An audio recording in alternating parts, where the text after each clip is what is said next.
Assalamualaikum warahmatullahi wabarakatuh. Halo semuanya, perkenalkan nama saya Berliana Megade Budiman dengan nomor induk mahasiswa 1905 111193 Koperasi 4 Program Studi Pendidikan Ekonomi Fakultas Keguruan dan Ilmu Pendidikan Universitas Riau. Baiklah, tujuan saya membuat video kali ini adalah untuk memenuhi ujian akhir semester mata kuliah Teori Ekonomi Makro yang dibimbing oleh dosen Profesor Dr. Heni Indrawati SPMM. Nah, pada kesempatan kali ini kita akan membahas mengenai efek perubahan serentak AD dan AS. Namun sebelumnya kita harus mengingat kembali apa itu AD dan apa itu AS. Baik, yang pertama saya akan menjelaskan tentang perubahan kurva AD dan kurva AS ke sebelah kiri. Sebelumnya, kita harus tahu dulu apa itu kurva AD dan apa itu kurva AS. Kurva AD itu adalah aggregate demands, yaitu kurva yang menunjukkan jumlah barang dan jasa yang ingin dibeli oleh rumah tangga, perusahaan, dan pemerintah pada setiap harga tertentu. Sedangkan kurva aggregate supply itu adalah kurva yang menunjukkan tingkat-tingkat real domestic output pada setiap tingkatan harga dalam jangka pendek. Maka kurva AS akan miring ke atas. Baik, saya akan menjelaskan kurva di atas. Bisa kita lihat sama-sama. Gambar di atas itu adalah kurva efek perubahan, kurva AD atau kurva S, ke kiri atau ke atas. Di sini kita bisa melihat keseimbangan AS berada di E0, berarti tingkat harga berada di P0 dan keseimbangan pendapatan nasional realnya berada di Y0.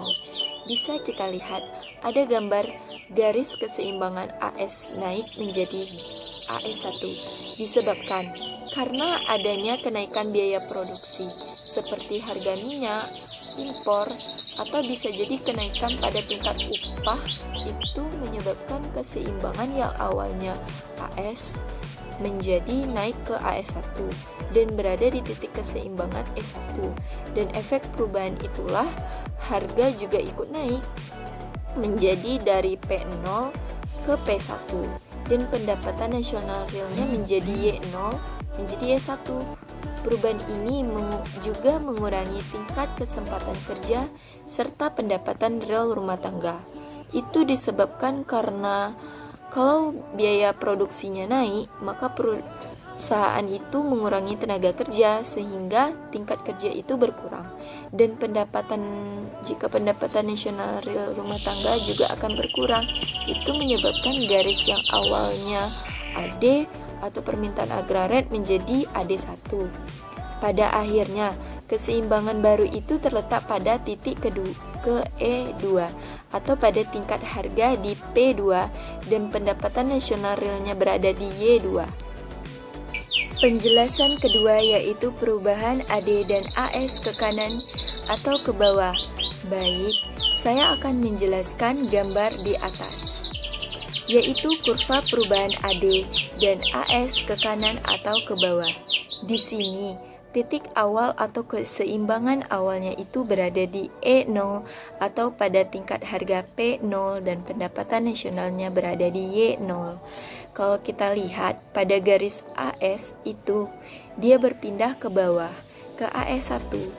Itu menyebabkan karena pemerintah melakukan langkah-langkah untuk memperbaiki infrastruktur dan menurunkan berbagai pajak yang harus dibayar perusahaan, dan melakukan berbagai tindakan yang menggalakkan perkembangan kegiatan swasta. Perubahan tersebutlah menyebabkan garis AS itu berpindah ke kanan atau ke bawah menjadi AS1, berada di titik keseimbangan E1 atau tingkat harga menurun dari P0 ke P1 dan pendapat nasional itu naik dari Y0 menjadi Y1. Terjadinya pendapatan peningkatan nasional itu untuk menambah kesempatan kerja bagi semua masyarakat. Sekian penjelasan materi dari saya. Apabila saya ada salah kata, saya mohon maaf.